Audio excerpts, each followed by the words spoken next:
أعوذ بالله من الشيطان الرجيم بسم الله الرحمن الرحيم رب اشرح لي صدري ويسر لي أمري واحلل عقدة من لساني يفقهوا قولي আপুরা আমরা কথা বলছিলাম হচ্ছে যে আমরা যদি আমাদের নেক্সট জেনারেশনকে বা বাচ্চাদেরকে আমরা যদি মেয়েদের অবস্থান ইসলামে সেই জিনিসটা নিয়ে বোঝাতে চাই তাহলে একটা খুব এফেক্টিভ স্ট্র্যাটেজি হতে পারে যে মারিয়ামের স্ট্যাটাস, আরেকটা হতে পারে এই যে হাজর আলাইহিস সালামের। তো এখানে আমি আপনাদেরকে একটা জিনিস আমি বলি যে আপনারা দেখবেন যে সূরা বাকারার 155 নম্বর আয়াতটা হচ্ছে সেই বিখ্যাত আয়াতটা যে নিশ্চয়ই আমি তোমাদেরকে ক্ষুধা, ভয় ক্ষুধা, হ্যাঁ, মানে ফল এবং ফসলের ক্ষতি এগুলো দ্বারা আমি তোমাদেরকে পরীক্ষা করব। এরপরে দেখবেন যে 157 নম্বর আয়াতে গিয়ে বলা হচ্ছে যে সাইর কথা বলা হচ্ছে যে এইটা হচ্ছে আল্লাহর পক্ষ থেকে একটা নিদর্শন।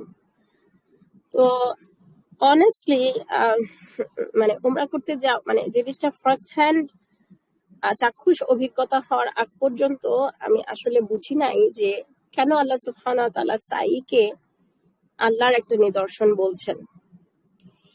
মানে আপুরা আমি বলতে বলতে হয়তো ইমোশনাল হয়ে যাব। সবাই হচ্ছে কাবা ঘর দেখে কাঁদে অথবা কাবা ঘর দেখে তার ইমোশনাল হয়ে যায়, কিন্তু আমার কাছে মনে হয়েছে যে মানে কাবা তো অফকোর্স, কিন্তু মানে সাইর ব্যাপারটা আমাকে যেই পরিমাণ অভিভূত করছে, বিকজ এখন সাইটা ইজ নাথিং। ঠিক আছে, নাথিং মানে হচ্ছে যে এটা ফার্স্ট অফ অল এটা তো এখন ভিতরে হয়ে গেছে এসির মধ্যে।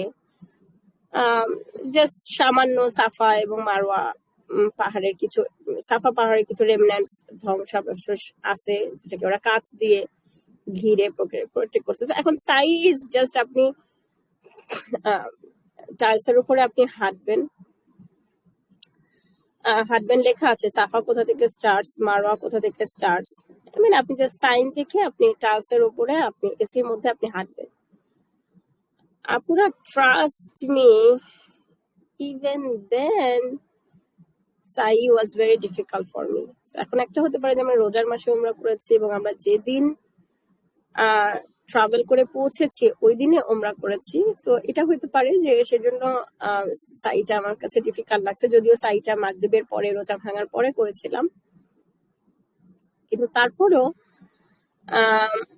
মানে আমি বলে বোঝাতে পারবো না যে এটা একটা ইনক্রেডিবল ব্যাপার যে একটা মা তার বাচ্চাকে এখানে এভাবে নিউবর্ন বেবি এবং অফকোর্স মানে ই তো বসার মতন অবস্থায় ছিলেন না 2-3 মাস বা 3-4 মাস, সো উনি তো পা দাপাচ্ছিলেন, এরকম একটা অবস্থায় ছিলেন বেবি ইসমাইল। তার মানে ওনার 2-3 মাস আগে উনি মাত্র একটা বাচ্চার জন্ম দিয়েছেন। এই একটা অবস্থায় অরিজিনাল মরুভূমির মধ্যে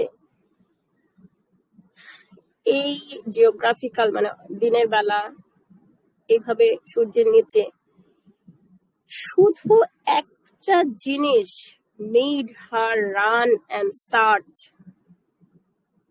সেটা হচ্ছে যে উনি ইব্রাহিম আলাইহিস সালামের কাছ থেকে শুনছেন যে আল্লাহ সুবহানাহু ওয়া তাআলার নির্দেশে উনি এখানে রেখে যাচ্ছেন। ঠিক আছে, আল্লাহ সুবহানাহু ওয়া তাআলার নির্দেশে রেখে যাচ্ছেন। জাস্ট দ্যাট সিঙ্গেল থিং, যে তার মানে আল্লাহ আমাদেরকে ধ্বংস করবেন না বা কিছু একটা এরকম ছিল হচ্ছে হাজর আলাইহিস সালামের রেসপন্স। এই একটা আশা যে আল্লাহ আমাকে নিরাশ করবেন অথবা আল্লাহ আমাকে এবং আমার সন্তানকে ধ্বংস করবেন না, এই একটা জিনিস চিন্তা করে নিউবর্ন বেবিকে এইভাবে রেখে ডেসপারেট অবস্থায় 7 বার এই জায়গা দৌড়ানো, ইটস অ্যান ইনসেন ব্যাপার। এক্সট্রিম অ্যাংজাইটিতেও এরকম রেসপন্স হতে পারে কিনা আল্লাহ নোজ দ্য বেস্ট। এবং এটা কোনো স্বাভাবিক ব্যাপার না যে এটা এমনি এমনি হবে। দ্যাট ইজ ওয়াই আল্লাহ সুবহানাহু ওয়া তাআলা বলতেছেন যে এটা একটা নিদর্শন, এটা একটা নিদর্শন, আল্লাহর একটা নিদর্শন। এবং পরীক্ষা যে নিবেন আমাদেরকে, সেই আয়াতের পরেই যখন সাইর কথা বলা হচ্ছে, তখন মানে আমি মনে করি যে that's the biggest or one of the best example of পরীক্ষা নেয়া, যেটা উনি ইব্রাহিম আলাইসাল্লাম, হাজর আলাইসাল্লামের উপর নিয়েছেন। আমরা সবসময় কি করি, আমরা একটা কথা বলি তারপর একটা উদাহরণ দিই না? কোরআনের স্টাইলটাও সেটা। আল্লাহ সুবহানাহু ওয়া তাআলা জানাচ্ছেন যে উনি আমাদের পরীক্ষা নেবেন, এবং এরপরে উনি দেখাচ্ছেন যে হ্যাঁ উনি এরকম পরীক্ষা নিছেন। এর পরে এবং মানে নাও মানে সাফা মারওয়া মানে চাক্ষুষ দেখার পরে জিনিসটা ওইভাবে রিয়েলাইজ করার পরে আমরা বুঝলাম যে হ্যাঁ আলহামদুলিল্লাহ আল্লাহ সুবহানাহু ওয়া তাআলা এটাকে অ্যাকসেপ্ট করছেন, এবং শুধু অ্যাকসেপ্ট করেন নাই, উনি এটাকে মাল্টিপ্লাই করছেন। কতটা মাল্টিপ্লাই করছেন আপুরা আপনারা রিয়েলাইজ করতে পারতেছেন কিনা? বিলিয়নস অফ হিউম্যান বিইং এখন পর্যন্ত তার এই কাজটাকে রেপ্লিকেট করছে। আল্লাহ সুবহানাহু ওয়া তাআলা এটাকে একটা ফরজ ইবাদতে, ফরজ রিচুয়ালে পরিণত করছেন। এবং তার আগেও সাই হচ্ছে এটা আরব কালচারে ছিল, তার আগেও তারা এটা করতো। সো ইসলাম আসার আগেও মুশরিক আরবরা ইব্রাহিম আলাইহিস সালামের যে কয়টা রিচুয়ালস তারা ধরে রেখেছিল তার মাঝে সাই করা একটা ছিল। তো এখন এইটা এবং এটা যে রেপ্লিকেট করতে হবে, এটা যে শুধু মেয়েদেরকে রেপ্লিকেট করতে হবে তা না, এটা ছেলে মেয়ে নির্বিশেষে সবাইকে রেপ্লিকেট করতে হবে। এবং এখান থেকে আমরা বুঝতে পারি যে একজন মায়ের মর্যাদা, একটা মেয়ের একটা কাজকে এইভাবে আল্লাহ সুবহানাহু ওয়া তাআলা অ্যাকসেপ্ট করে এটা বিলিয়নস অফ মানুষকে উনি এটা করতে বলছেন, দ্যাটস অ্যান অ্যামেজিং থিং, কিন্তু অ্যামেজিং থিং। সো একজন নারী কখনোই ইসলামের দৃষ্টিতে মানে চিৎকার করা বা ছোট, একজন নারীর আমল কখনোই ছোট কোনো কিছু হতে পারে না। আমাদের দিনটা এমন। আচ্ছা, এখন এইখানে আমি রিলেট করে আমি আবার মারিয়াম আলাইহিস সালামে ব্যাক করছি, যে আপনারা আরেকটা জিনিস আপনারা একটু রিয়েলাইজ করেন এখানে, যে আমাদের দোয়ার দৌড় আসলে কতটুকু। হ্যাঁ, মারিয়ামের মা, ওনার কাছে মনে হয়েছে যে মানে উনি উনি আমাকে একটা সন্তান দাও, আমি তাকে তোমার জন্য উৎসর্গ করব। হ্যাঁ, উৎসর্গ করব। এখন ওনার কাছে অবভিয়াসলি মানে ওনার দোয়া, এগেইন বললাম যে দোয়ার দৌড় কতটুকু, ওনার একটা ছেলে বাচ্চা হবে, তারপরে তাকে মসজিদুল আকসার খাদেম নিযুক্ত করবেন, এটাই ছিল ওনার দোয়ার দৌড়। এবং অ্যাপারেন্টলি মনে হবে যে ওনার দোয়াটা মানে উনি যা চাইছিল, যতটুকু চাইছিল ততটুকু তো করতে পারবে না। হ্যাঁ, কারণ তো একটা মেয়ে হলে সে কিভাবে মসজিদে খাদেম হবে? একটা মেয়ের পিরিয়ডের ব্যাপার আছে, একটা মেয়ের আদার্স ইস্যুস আছে, তার সিকিউরিটির ইস্যুস আছে, তার উপর আবার বাবা মারা গেছে। সো মানে তাহলে মনে হচ্ছে যে অ্যাপারেন্টলি মনে হবে যেন ওনার দোয়াটা কবুল হয় নাই। তো আল্লাহ সুবহানাহু ওয়া তাআলা হ্যাড amazing plan, এবং again think about the multiplication মারিয়ামের ক্ষেত্রে। হ্যাঁ, যেটা আমি আগের পর্বে বলেছি যে বিলিয়নস অফ পিপল মারিয়ামকে চেনে, এবং মানে যদি ওনার ছেলে হতো তাহলে কি হতো, ওই জেনারেশন সে মসজিদুল আকসার খাদেম হতো, ওই জেনারেশনে তার চক্ষু শীতলকারী সন্তান হয়েছে, আল্লাহ যদি কবুল করেন তাহলে ওই 2 জেনারেশন 2 বা 3 জেনারেশন শেষ।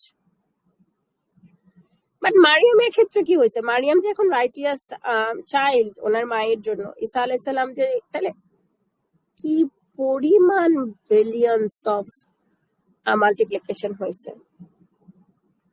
So this is a reminder for ourselves যে আমরা আসলে চাওয়ার ক্ষেত্রে কোনো লিমিট রাখা উচিত না,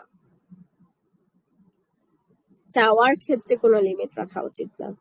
হ্যাঁ, এবং এখানে আসলে ঠিক মানত করার ব্যাপারটা না, এখানে ব্যাপারটা হচ্ছে যে আমরা মানে এটা হচ্ছে যে আল্লাহর সাথে একটা ওয়াদা করা। হ্যাঁ, যে তুমি আমাকে যদি নিয়ামতটা দাও তাহলে আমি সেই নিয়ামতটা দিয়ে কি করব, আমি সেই নিয়ামতটা দিয়ে কি করব। That's actually a kind of a risky way to make a dua, কারণ হচ্ছে যে এরকম সিমিলার স্ট্র্যাটেজি আমরা শিখি হচ্ছে যে মুসা আলাইহিস সালামের কাছ থেকে। মুসা আলাইহিস সালাম যখন হারুন আলাইহিস সালামকে ভাই হিসেবে সহযোগী মানে নবী হিসেবে চাইলেন বা সহযোগী হিসেবে চাইলেন, মানে সাহায্যকারী হিসেবে চাইলেন, আল্লাহ সুবহানাহু ওয়া তাআলা তাকে আরো বেশি দিলেন, তাকে নবুয়ত দিয়ে দিলেন। কিন্তু যখন সাহায্যকারী হিসেবে মুসা আলাইহিস সালাম চাইলেন, তখন উনি বললেন যে যেন আমরা একসাথে তোমার পবিত্রতা তোমার বেশি বেশি করে তোমার প্রশংসা করতে পারি এবং পবিত্রতা ঘোষণা করতে পারি। এটা সম্ভবত সূরা তাহাতে আছে। আপনারা আবার একটু চেক করে নেবেন, যেখানে হচ্ছে আল্লাহ সুবহানাহু ওয়া তাআলা মুসা আলাইহিস সালামকে ফেরাউনের কাছে যেতে বলতেছেন। উনি তখন বলতেছেন ওনার ভয় লাগতেছে, এবং মানে ওই কনভারসেশনের ওই জায়গাটাতে আপনারা এটা পাবেন ইনশাআল্লাহ। তো এখন তাহলে মানে উনি বলছেন যে আচ্ছা তাহলে আমরা together we will be strong. Musa আলাইহিস সালাম চিন্তা করছেন যে together we will be strong, এবং আমরা আরো বেশি বেশি করে তোমার প্রশংসা করতে পারবো। এইটা ইনশাআল্লাহ ইট ইজ ফাইন, হ্যাঁ ইনশাআল্লাহ ইট ইজ ফাইন।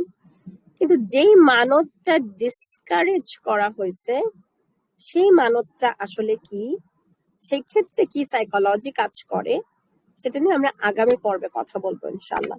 জাযাকুমুল্লাহ খায়রান এতক্ষণ শোনার জন্য। আসসালামু আলাইকুম ওয়া রাহমাতুল্লাহি ওয়া বারাকাতুহু।